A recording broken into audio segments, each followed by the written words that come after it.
जमीन नहीं था तभी तो ये सब किया था।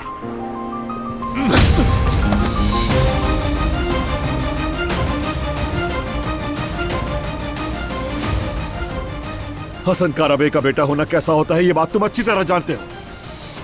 वो आदमी जो अपने दिल में नफरत के बीज बोता है और उन्हें सैराब करता है। चुप! बहाने मत बनाओ, मत बनाओ बहाने।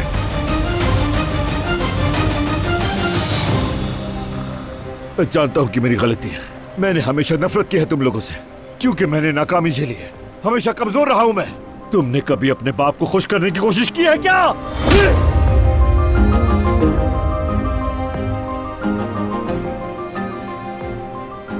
नापसंदीदा होना कैसा होता है तुम्हें क्या पता? जब माँ की आवाज साथ छोड़ जाए, बाप चेहरा फिर ले, सब नजरअंदाज कर दे तो कैसा लगता है?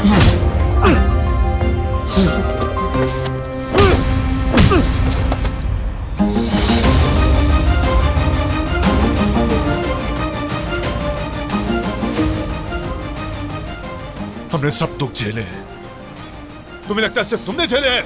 हाँ?